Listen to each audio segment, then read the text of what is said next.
Bueno, hoy día vamos a hablar un poquito acerca de la historia del profeta Jeremías, ¿ya? Así que si pueden abrir sus Biblias en el capítulo 32 de Jeremías, vamos a leer primero el versículo 17.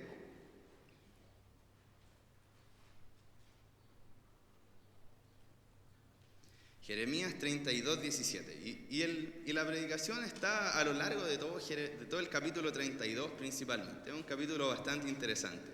El título del mensaje es El Dios de lo imposible, ¿ya? Así que si alguien lo quiere anotar para que lo sepa, a mí en lo personal, cuando hago apunte y no dicen el título, siempre dejo el espacio ahí en blanco y como que me molesta no tener el título. Es como un toque que yo tengo. Así que para los que les gusta anotar el título, yo se los doy. El Dios de lo imposible, ¿ya? Así que Jeremías 32, 17 dice: Oh Señor Jehová, he aquí que tú hiciste el cielo y la tierra con tu gran poder, y con tu brazo extendido no hay nada que sea difícil para ti. ¿Ya? El versículo 27 dice: He aquí yo soy Jehová, Dios de toda carne. ¿Habrá algo que sea difícil para mí? Y el capítulo 32 es bien interesante. Y la verdad es que la historia del profeta Jeremías como tal es bastante interesante y es como extraña. De alguna forma, el trabajo de los profetas no siempre fue como un trabajo muy, como bien recibido en el pueblo de Israel o en la nación de Israel, o Judá, como usted quiera decirlo. Siempre los profetas generalmente no iban como a dar buenas noticias. No iban a decir como este es el año de bendición y de buenas nuevas, no. Generalmente iban como a llamarle la atención al pueblo. Iban a decirle, oigan, han hecho esto mal, arrepiéntanse para que Dios vuelva a mostrar favor con ustedes. Entonces, entre comillas, la pega del profeta siempre fue como media ingrata, porque si bien siempre tenía una relación directa con Dios, yo no me imagino mucho, bueno, algunas veces el pueblo de Israel los escuchaba y les obedecían y volvían su corazón a Dios, y otras veces no los escuchaban, los perseguían, a veces los encarcelaban, bueno, vivían hartas cosas bastante malas en algunos instantes. Y la historia de Jeremías, la relación de Jeremías con Dios y con el pueblo, viene a ser como la historia más rara de todas. Es como el perfecto ejemplo en el que Dios pide cosas imposibles en momentos imposibles y en tiempos imposibles, ¿ya? Es como cuando Dios lo quiere hacer más difícil, bueno, Jeremías es como ese profeta con el cual Dios lo hizo más difícil. Entonces, a algunos profetas no los obedecían. Bueno, a Jeremías no le obedecieron. A otros tanto los amenazaban, ya les decían, si vienes nuevamente te vamos a encarcelar y te vamos a apedrear. Bueno, a Jeremías lo amenazaron. Y a otros poquitos, un grupo selecto, lo encarcelaron. Y a Jeremías lo encarcelaron. Entonces este profeta vivió hartas cosas como bastante malas en su tiempo en el que estuvo profetizando para Judá. Se imagina que, o yo sé que a usted le ha pasado, cuando alguien se acerca a su persona o le escribe, bueno, generalmente se escribe, oye, necesito hablar algo contigo. Después lo conversamos. Y esa frase como que queda ahí en la mente. Chuta, ya pasó algo malo. ¿Qué me van a decir? Necesito hablar algo contigo y generalmente ese algo no es bueno. Y por eso te dicen lo hablamos después, cuando estés más tranquilo, para que la noticia no te caiga tan mal, no te caiga tan fuerte. Y la vida de Jeremías era como que Dios le decía a Jeremías, Jeremías, tienes que decirle al pueblo que necesitas hablar algo con ellos. Siempre, como que Jeremías iba y les decía, necesito hablar algo con ustedes. Y uno siempre trata de evitar esa conversación. Trata de evitar como ese momento medio tenso, trata de que haya más gente cuando te lo quieren decir. Pero un poquito así era la vida de Jeremías con el pueblo de Israel. Con el pueblo de Judá, perdón. Las noticias que daba Jeremías no eran como arrepiéntanse para que Dios vuelva a tener favor con ustedes, sino que lamentablemente les tenía que ir a decir que el pueblo de Judá iba a caer en manos de los babilonios. Ya él les tenía que decir directamente eso. Judá caería en manos de los babilonios, van a ser cautivos, van a sufrir, van a padecer hambre, el reinado va a caer y Judá nunca va a volver a ser la nación que en un momento fue. Entonces, ese era el mensaje de Jeremías. Y ahí más o menos parte el capítulo 32. Él ya había dado este mensaje y el rey de Judá lo tenía preso en su patio, ¿ya? Pero también Jeremías es uno de los libros que presenta otra cara de la moneda en la cual casi por primera vez nos hablan del nuevo pacto que Dios va a establecer con su pueblo.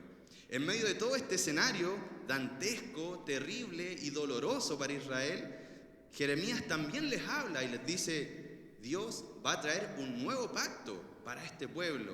Dios va a traer una nueva relación. Dios va a traer algo renovado para ustedes. Por lo tanto, ¿qué tenemos que hacer? Clamar a Dios y Él nos va a responder. Esa es la gran promesa que aparece en Jeremías 33:3. Dios le dice a él: clama a mí y yo te responderé. Entonces este libro y más o menos este capítulo encierra un poquito esto, pasando por momentos de oscuridad, pasando por momentos terribles, pasando por cosas medias incógnitas y raras que Dios le pide a Jeremías, pero finalizando con la confianza de que Dios establecería algo nuevo con el pueblo de Israel, una relación nueva, un tiempo nuevo y un momento nuevo.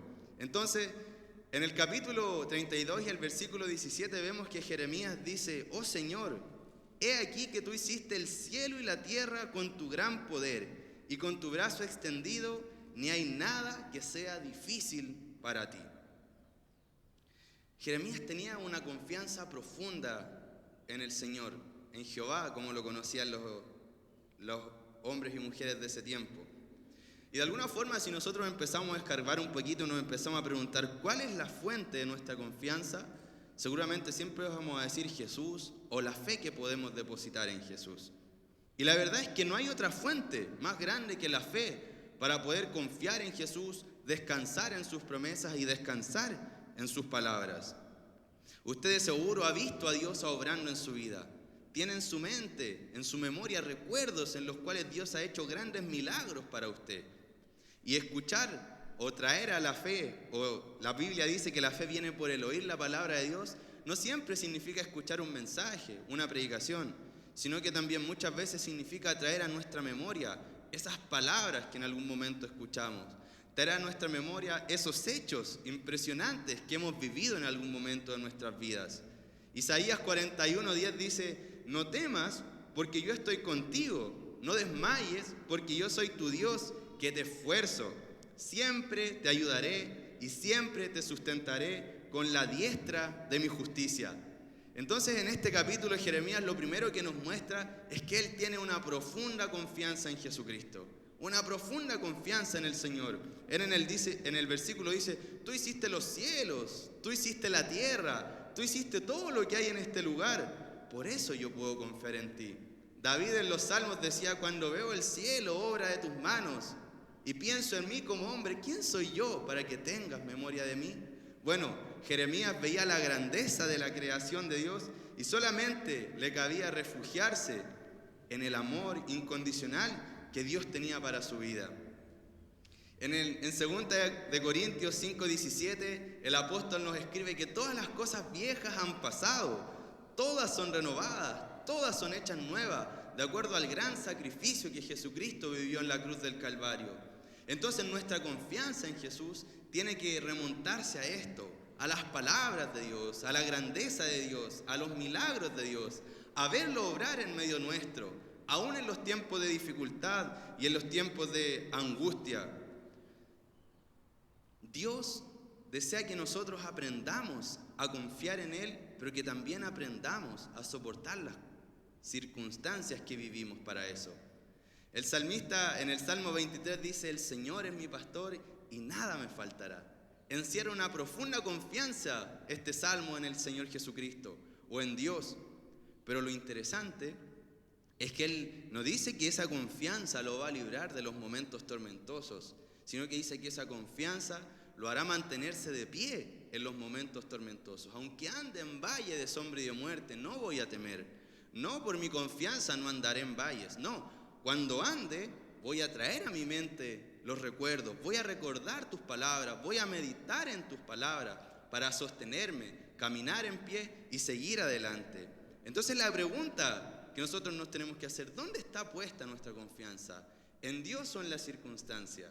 No puede eludir a ninguno de los dos, no puede eludir a Dios y lamentablemente tampoco puede eludir la circunstancia. Dios quiere que atraviese la circunstancia. Dios quiere que la iglesia atraviese las circunstancias que estamos pasando. Dios quiere que suframos los sufrimientos que sufrimos. Y en ese camino podríamos decir: aunque ande en valles de sombra y de muerte, no temeré mal alguno, porque tú estás conmigo. Podemos temer, sí, pero cuando recordamos que Dios está con nosotros, entonces podemos caminar confiados. Jesús es el ejemplo más vivo, más fuerte y más eficaz de todo esto, ¿ya? Jesús era el Hijo de Dios. Jesús era Dios encarnado. Jesús venía a salvar a la humanidad, venía a restituir a la humanidad, a traer ese nuevo pacto del cual Jeremías ya nos está hablando en el Antiguo Testamento. Y seguramente uno piensa, para Dios podría haber sido más fácil.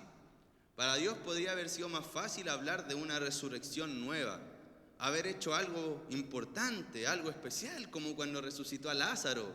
No sé, haber dicho, todo el que muera de hoy día en adelante, yo lo resucitaré el día de mañana. Y Jesús haber muerto de viejo, cansado, siendo un hombre muy sabio, dando muchas enseñanzas. Pero el camino que tuvo que atravesar Jesús no fue ese. Fue el camino del sufrimiento, fue el camino del dolor, fue el camino de la muerte, de la crucifixión, de la angustia, de la pena, de ver a sus discípulos dispersos, corriendo todos a lugares diferentes, de ver cómo sus seguidores en algunos momentos se dividían siguiendo a otros maestros, de ver cómo todo se complicaba en el camino.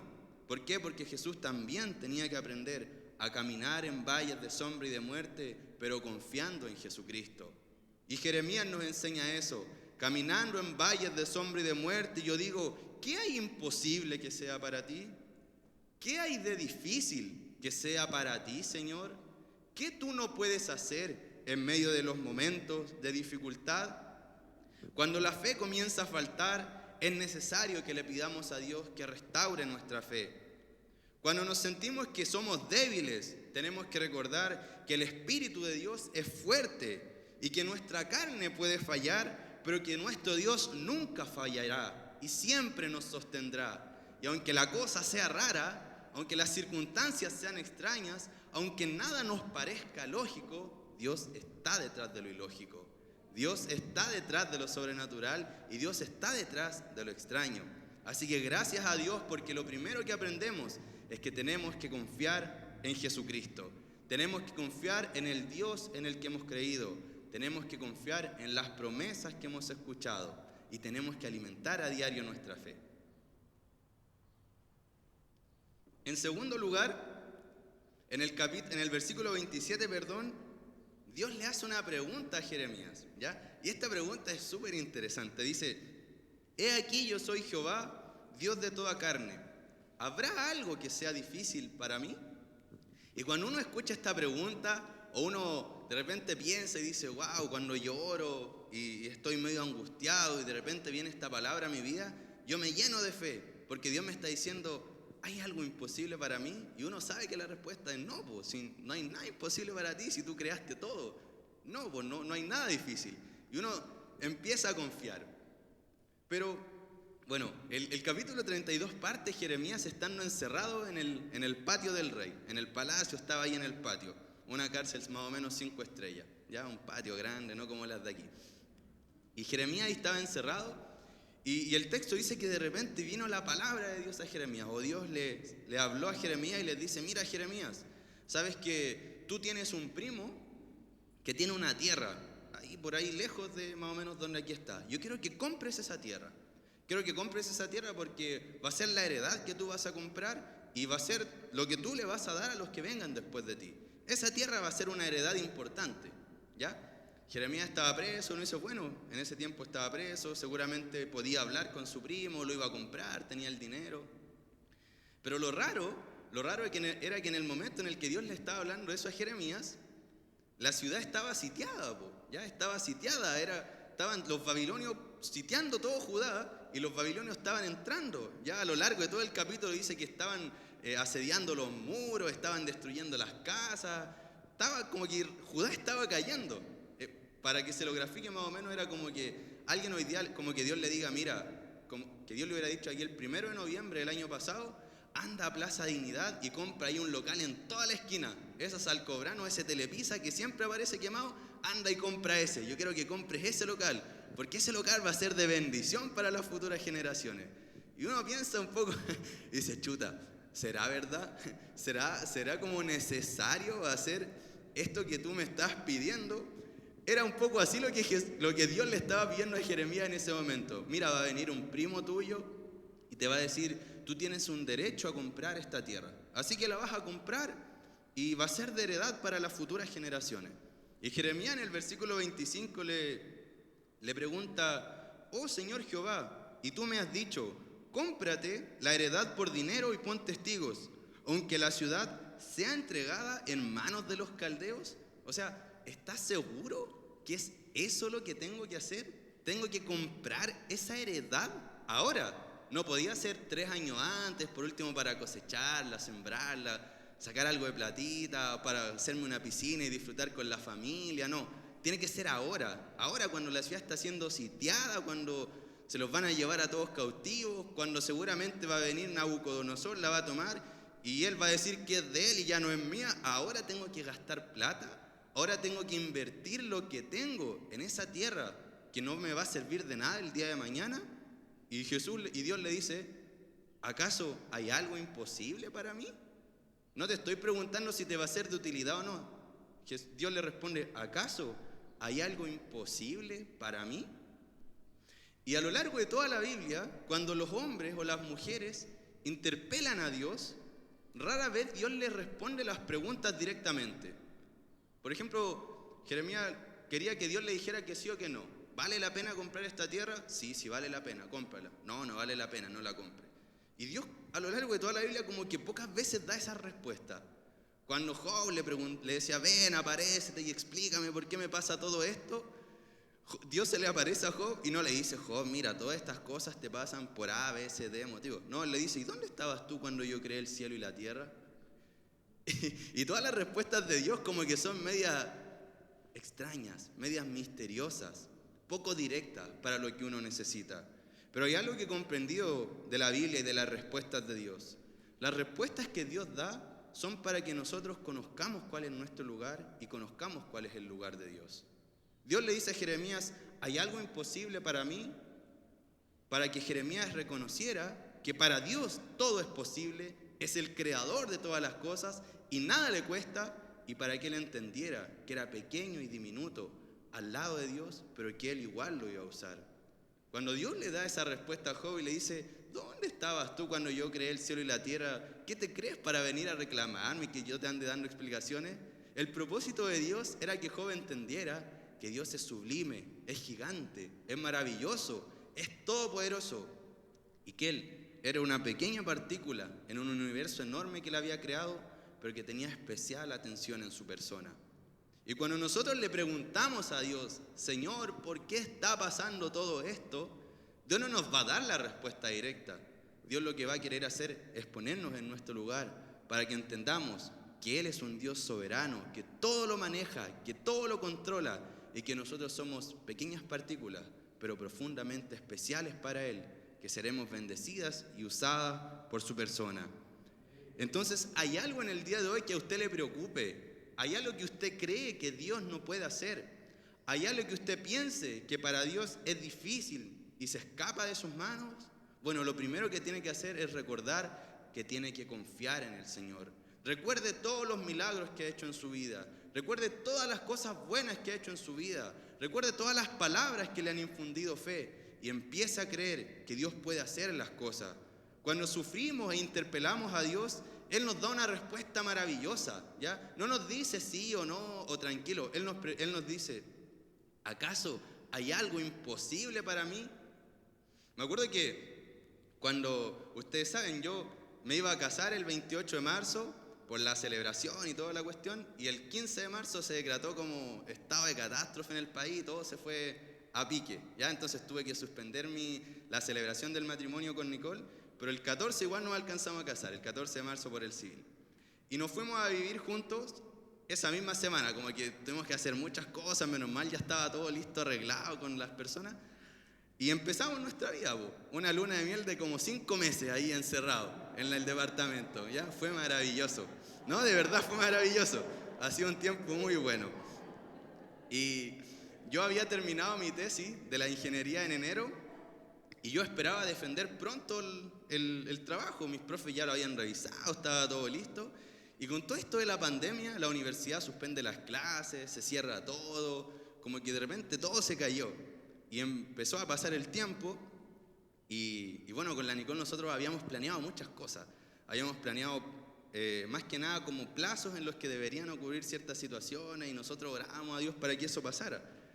Entonces, con eso íbamos a poder, no sé, pues tener la plata para pagar todo el matrimonio, tener la plata para vivir bien, tranquilos.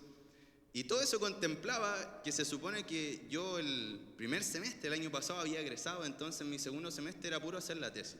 Estaba, entre comillas, bien desocupado. Entonces, el plan era que yo más o menos por septiembre, agosto, yo iba a encontrar un trabajo o una práctica. Ese era el plan. Yo se los voy a relatar para que ustedes entiendan, ¿ya? Esa era la idea, encontrar un trabajo como en agosto o septiembre. No importaba si ganaba mucho o poco, lo importante era tener una fuente de ingresos para después afirmarme. Y cuando recibiera mi título por ahí en marzo, ya empezar a trabajar y no tener ningún problema. Entonces todo calzaba, pues yo me casé en marzo, empezaba a trabajar en marzo, futuro de rosa, hermoso. Y ya pues empecé a mandar currículum, estudiante egresado, hartos hermanos de aquí me ayudaron, hasta el día de hoy los guardo en mi corazón y les agradezco mucho, ayudándome a buscar trabajo, haciendo un buen currículum, etcétera, etcétera, y no pasaba nada. Para más remate, la U había cerrado en marzo, entonces de repente mi profe me habla como a finales de marzo y me dice, oye, ¿sabéis que todavía no tengo tu tesis lista? No sé, como en la quincena de abril puede que pase algo y después la mandamos para que la revisen. Y en el fondo me decía, va a estar como a finales de mayo, listo. Y yo no encontraba trabajo, pues pasó agosto, septiembre, octubre, noviembre, diciembre, enero, febrero, marzo y nada. Estaba frustrado, ya no mandaba nada. No me llamaron a ni una práctica de trabajo, me llamaron como a dos entrevistas de práctica y no quedé. Hoy fue un tiempo como desesperante, donde todos los planes que uno hace, pum, se derrumban, se caen, siempre se caen. Gracias a Dios siempre nos ayudaron, siempre nos pudo ayudar mi papá, mi mamá, la madre de Nicole, el padre de Nicole, gente que nos quiere, la iglesia misma, y recibimos mucha ayuda, mucho amor, mucho de todo. Pero en los momentos de más angustia, donde yo no veía las posibilidades, bueno, pude defender, me titulé a finales de mayo, todo, y yo dije, ya, ahora me titulé, ahora sí soy oficialmente ingeniero, ya no tengo que poner casi ingeniero en el currículum, pongo ingeniero, y con esto voy a encontrar trabajo, y no pasó nada, bo. En mayo no encontré trabajo, en junio no encontré trabajo, en julio no encontré trabajo, y estábamos como desesperados. Yo estaba triste igual, pero siempre... Me acuerdo que todas las predicaciones que durante el tiempo de la pandemia estuvimos dando en los grupos celulares siempre eran la fe que hace algo, ¿cierto? La fe que confía, la fe que clama, la fe que espera, la fe que recibe, la fe que sana, muchos de esos mensajes. Entonces siempre había una palabra de Dios para mi vida en la que yo sentía que Dios me decía, ¿acaso hay algo imposible para mí? Y cada viernes yo renovaba mi esperanza y llegaba al otro viernes sin esperanza. Era como un círculo vicioso. De que me recargo y me descargo, me recargo y me descargo, y así avanzaba. Bueno, al final en marzo pude encontrar un trabajo en el mismo lugar donde hice mi tesis y gracias a Dios está todo bien. Pero un poquito algo similar fue lo que le pasó a Jeremías en ese momento. Jeremías estaba medio incrédulo diciéndole a Dios, ¿acaso de verdad tengo que comprar esta tierra? Y Dios le dice, ¿acaso hay algo difícil para mí, Jeremías? Y Jeremías dice, oh, grande es el Señor. Tu palabra me ha sustentado, confío en ti, creo en ti, y él compra la tierra, la compra.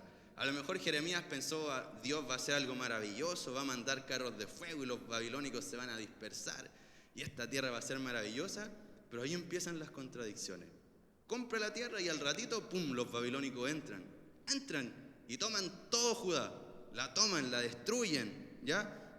Es como que Dios le dijera a Jeremías, mira Jeremías, no hay nada imposible para mí, pero antes de que tú veas que nada es imposible para mí, primero los babilónicos van a matar a tus amigos, van a tomar tus tierras, te van a destruir, van a pasar hambre, después ustedes van a querer recuperar si lo van a lograr, pero después de nuevo no van a poder y nunca van a ser una nación grande como lo han sido. Pero acuérdate, no hay nada imposible para mí. Y yo me pongo ahí como en el lugar de Jeremías y digo, chuta, ¿de verdad no hay nada imposible para el Señor? ¿Qué tipo de Dios es este que nos dice que no hay nada imposible para Él? Pero había algo importante encerrado en esas tierras que Jeremías había comprado. Había algo milagroso, había algo maravilloso en esas tierras. Y aquí es donde viene el gran milagro, donde viene lo maravilloso de Dios. Esas tierras que Dios le estaba pidiendo a Jeremías que comprara iban a ser la futura heredad que Israel simbólicamente y todo el pueblo que creyera en Dios iba a tener para habitar en el nuevo pacto que Dios establecía. Si Jeremías andaba dudando por ahí en el versículo 25, en el versículo 42 y 43 dice: porque así dicho el Señor, como traje sobre este pueblo todo este gran mal, así traeré sobre ellos todo el bien que acerca de ellos hablo, y poseerán heredad en esta tierra, de la cual vosotros decís: está desierta, sin hombres y sin animales, es entregada a manos de caldeos. O sea, Dios le estaba diciendo: mira, Jeremías, hoy día no va a pasar, hoy día no te voy a entregar esta tierra como heredad, hoy día no vas a ver los milagros, pero mañana esto donde hoy día estás confiando se va a transformar en el epicentro de donde yo voy a desatar la bendición sobre Israel. En los versículos del 36 al 41 dice: y con todo así dice el Señor de Israel a esta ciudad: entregada será en mano del rey de Babilonia a espada, a hambre y a pestilencia. Pero he aquí que yo los reuniré de todas las tierras a las cuales los eché con mi furor y con mi enojo e indignación grande, y los haré volver a este lugar y los haré habitar seguramente, y me serán por pueblo y yo seré a ellos por Dios, y les daré un corazón y un camino para que me teman perpetuamente, para que tengan bien ellos y sus hijos después de ellos, y haré con ellos un pacto eterno, que no me volveré atrás de hacerles bien, y pondré mi temor en el corazón de ellos para que no se aparten de mí, y me alegraré con ellos haciéndoles bien, y los plantaré en esta tierra en verdad de todo mi corazón y toda mi alma.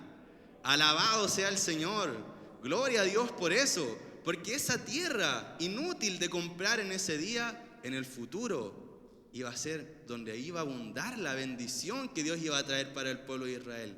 Ese nuevo pacto maravilloso en esa tierra inútil iba a engendrarse, iba a tener futuro. Ese es nuestro Dios. Dios le hace a usted una pregunta: ¿acaso hay algo imposible para mí el día de hoy? Dios le hace la pregunta a esta iglesia: ¿acaso hay algo imposible para mí el día de hoy?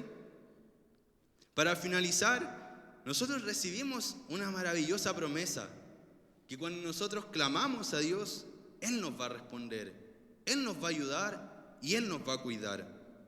Y para alcanzarla tenemos que buscarlo, tenemos que clamar. Jeremías escribe este versículo cuando estaba preso. Él no encontraba respuestas. Decía: Señor, pero si yo compré esa tierra, la compré como tú me dijiste, invertí lo que tenía, confiaba que ahí pasaría algo y ahora estoy preso, ¿qué pasa? Y Dios le dice: Jeremías, clama a mí y yo te responderé. En medio del duelo, en medio de la dificultad, Dios le da esa promesa a Jeremías. Entonces lo que yo hoy día, hermanas y hermanos, quiero decirles es que hoy es el tiempo en el que nosotros tenemos que comprar la heredad. Hoy es el tiempo en el que debemos invertir lo que tenemos en la heredad que Dios nos quiere dar. ¿Y sabes cuál es tu heredad? ¿Sabe cuál es mi heredad? Es invertir en la iglesia del Espíritu Santo. Es comprar una heredad en este lugar, aquí cuando somos asediados por enemigos, aquí cuando ocurren muchas cosas malas aparentemente, aquí cuando todo es medio confuso, cuando tú te preguntas: esta es mi iglesia, esto es lo que quiero, ¿por qué pasa aquí, por qué pasa allá? Así estaba Jeremías. Señor, ¿de verdad quieres que invierta ahí? Dios, ¿de verdad quieres que dé mi juventud a la iglesia del Espíritu Santo? ¿De verdad quieres que dé mis últimos tiempos de vida a la iglesia del Espíritu Santo? ¿De verdad quieres que dé mi adultez, mi niñez, mi tiempo, lo que soy, a la iglesia del Espíritu Santo? Bueno, Jesús te dice: sí, dala, invierte en esa heredad, porque aquí es donde vendrá el tiempo de refrigerio, aquí es donde vendrá el tiempo de júbilo, aquí es donde está la promesa del Señor.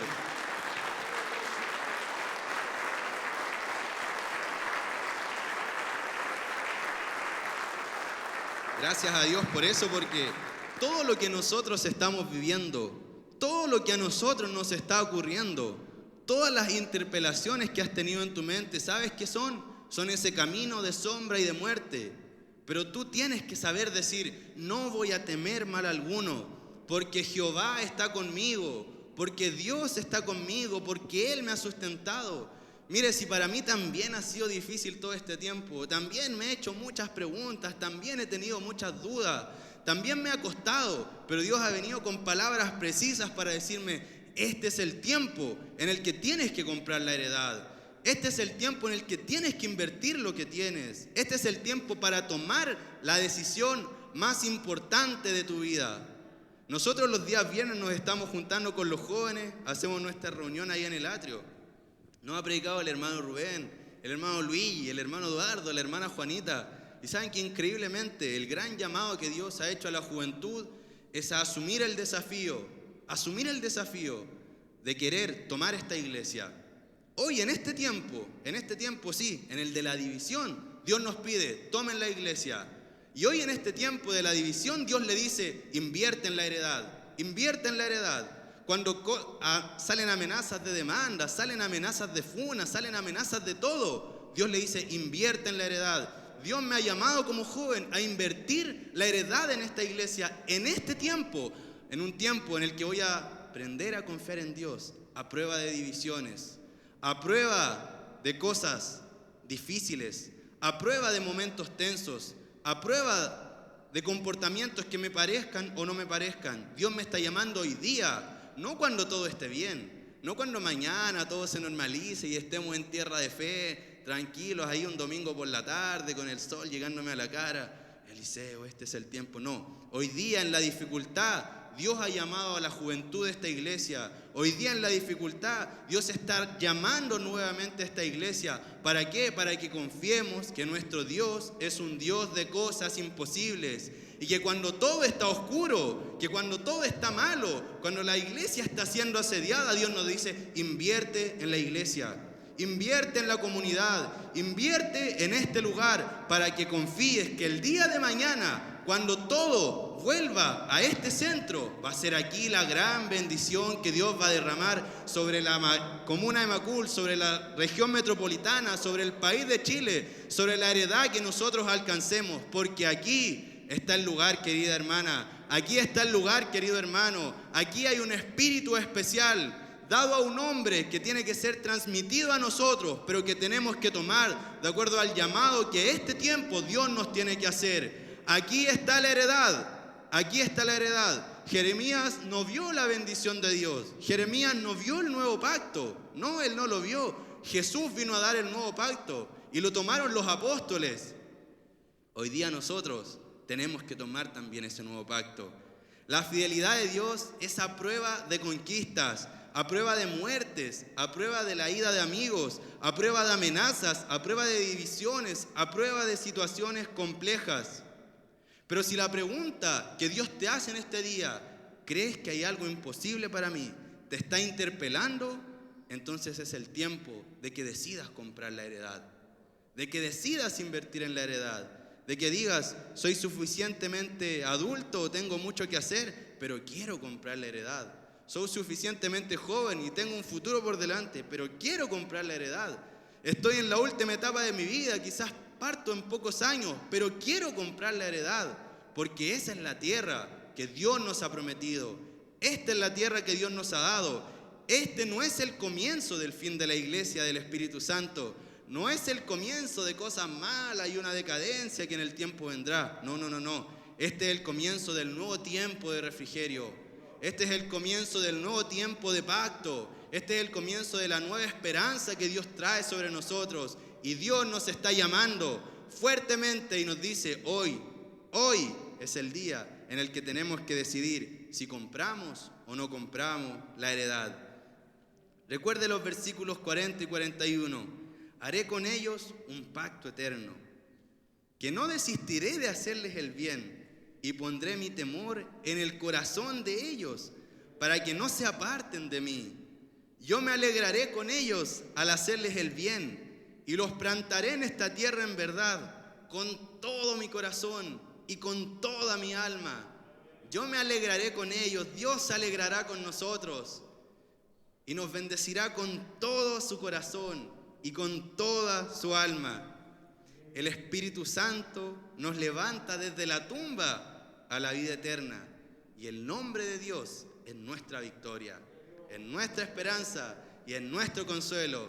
Así que alabado sea Jesucristo, porque hoy día cuando estamos ahí medios raquíticos, medios débiles, tomamos las fuerzas, tomamos el ánimo, tomamos la decisión y decidimos dar un paso firme, decidimos dar un paso adelante por la convicción de que aquí permanece el Espíritu Santo, de que aquí permanece Dios, de que Dios respalda a la iglesia del Espíritu Santo y que muchos vamos a seguir, muchos vamos a continuar y muchos vamos a ser parte del nuevo pacto que Dios quiere establecer. Hay un nuevo tiempo de refrigerio, hermanas y hermanos, y ese tiempo ha comenzado hoy día, así como el nuevo pacto comenzó cuando Judá estaba siendo sitiada. El nuevo tiempo para esta iglesia comienza cuando está siendo sitiada. Y Dios nos va a llevar a la gran victoria. Así que alabado sea Jesucristo.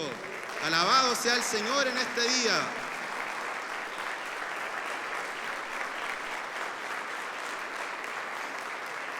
Gracias a Dios. Bueno, los invito a que se pueda poner en pie, por favor.